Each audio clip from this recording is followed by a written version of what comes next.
हाय दोस्तों, सबसे पहले आप लोगों को जय हिंद, जय Bharat. Prayagraj sports and defence academy के यूट्यूब चैनल पर आप सभी साथियों का हार्दिक स्वागत है। आप भी नंदन है दोस्तों। जैसा कि आप लोग इस समय जान रहे हैं, CPOSI का फिजिकल ट्रेंडिंग मोड में चल रहा है। उसी के साथ में आज हमारे साथ मुकुल यादव हैं, जिन्होंने फिजिकल को पहले दिन ही क्लियर कर लिया है। इनका फिजिकल कहाँ पे गया था? इनका फिजिकल बिहार में गया था और किस तरह का ग्राउंड है वहाँ का ये बताएंगे। कितने बजे एंट्री हो रही, कितने बजे छोड़ा जा रहा है, अगर किसका फिजिकल हो जा रहा है उसको कितने बजे छोड़ा जा रहा है, और किसका फिजिकल नहीं हो रहा है उसको कितने बजे छोड़ा जा रहा है।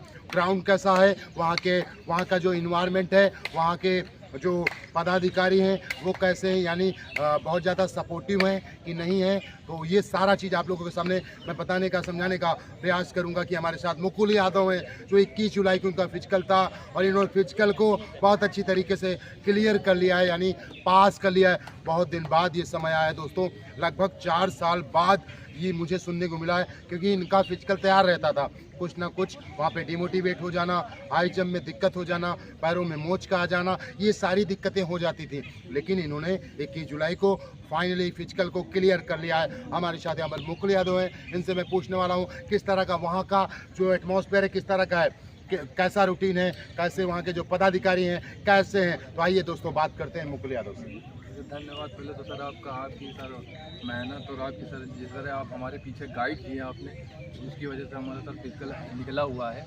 और रही बात की ग्राउंड का, वहाँ पर सुबह 6 बजे से एंट्री हुई है और एंट्री के बाद वहाँ का 1600 मीटर का एक ट्रैक रहेगा जिसमें 4-5 टर्न है। कहाँ पे आपका गया था सेंटर? मेरा सेंटर गया था किशनगंज बिहार। वहाँ पर मतलब फिजिकल हुआ तो BSF कैंपस में। तो वहाँ पर हम जब गए हैं तो चिप वाला सिस्टम था इस बार, तो हम लोग को सबसे पहले चेस्ट नंबर और चिप मिली।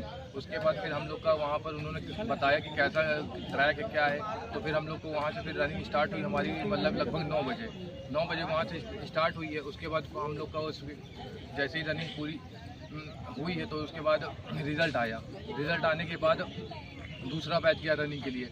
जब उनका हो गया फिर हम लोग की 100 मीटर का रेस के लिए हम लोग अच्छा, ये बताइए जो बीच में अंतराल मिल रहा था कितना समय मिला? सर हमारे में क्या था कि पहला दिन था तो टाइम ज़्यादा ले रहे, जैसे 100 मीटर के बीच में 30-30 मिनट का अंतराल मिल रहा था हम लोग का। तो बॉडी रिकवर हो जाए। हाँ, बॉडी रिकवर हो जा रही थी, काफ़ी मतलब टाइम ले रहे थे वो लोग। और उसके बाद जब सारे ग्रुप का हो गया तो फिर 100 मीटर के लिए सबको ले गए। फिर उसके बाद वहाँ से फिर हम लोग की चिप्स हटाई गई, फिर लॉन्ग जंप के लिए ले जाया गया। अब क्या था कि लॉन्ग जंप के लिए बारिश का वहाँ पर हो रही थी, तो वहाँ का जो ग्राउंड था, वहाँ रनअप जो था वो खाली 15 कदम का था, उससे ऊपर का नहीं दे। जैसे हमारे बारे में हमने सुनने को मिला है कि सिर्फ वहाँ पे सिर्फ आपको 15 ही कदम दे रहे हैं। जी सर, जी। यानी कि 15 कदम है ही। हाँ, 15 कदम है ही सर, उससे आगे नहीं दे रहे हैं। उससे आगे नहीं है, मतलब गीला होगा। गीला है मतलब पूरा ग्राउंड। और सर क्या है कि वहाँ पर अगर जैसे कोई नंगे पाँव अगर आ रहा है बिना जूते के, तो उनका पैर स्लिप कर रहा है, तो वो लोग पहली बार में नहीं कर पाए थे क्वालिफाई वो लोग। और जो लोग जूते में थे, क्या भी बच्चे थे, तो वो लोग पहली बार में कर लिए थे। इसी तरह सेम फिर उसके बाद हम लोग को 20 मिनट का फिर अंतराल था,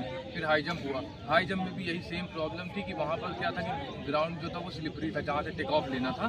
तो क्या हुआ कि लड़के कुछ लोग वहाँ पर पैर उनका स्लिप कर गया था, तो पहली बार में वहाँ पर वो भी लोग थोड़ा नहीं हो पाए थे, दूसरी बार में कर लिए थे। तो मतलब ये था कि जूते पहने हुए हैं तो आप कर सकते हैं वहाँ पर पहले ही अटेम्प्ट में। 5 इवेंट आपके कितने अंतराल में हो गए? 5 इवेंट ये मान के चलिए सर, हमारे मतलब 9 बजे शुरू हुआ था, ये मान के चलिए कि 2-3 बजे तक मतलब हो गया था सारे इवेंट। उसके बाद हाई जंप के बाद शॉर्ट पुट हुआ। उन अपने भाइयों को क्या संदेश देना चाहते हैं, किस तरह से प्रिपेयर होके जाए? हाँ, आप कोशिश करिए कि आप यहाँ से मतलब कि पहले तो एक तो माइंडसेट ये रखिएगा कि हमें पहले ही अटेम्प्ट में सारे इवेंट निकालने हैं। मतलब ये दूसरे अटेम्प्ट करें क्योंकि थोड़ा अननेसेसरी प्रेशर आ जाता है। बाकी कोशिश यही करना है कि आपको पहले अटेम्प्ट में सारे ही निकालने हैं इवेंट। और ये थोड़ा रखना कि आपको हारना नहीं है वहाँ पर जाके। मतलब कि थोड़ा सा हो सकता है कि रेस में टाइम ज़्यादा लगेगा, आपको थकान ज़्यादा लगेगी, लेकिन रुकना नहीं है वहाँ पर। अपने ऊपर आप विश्वास रखिएगा, हो जाएगा। कुछ बताने का प्रयास करेंगे एकेडमी का, किस तरह से आपने ट्रेनिंग कराई गई है? अरे सर, एकेडमी के बारे में तो मतलब जितना बोले उतना कम है। हम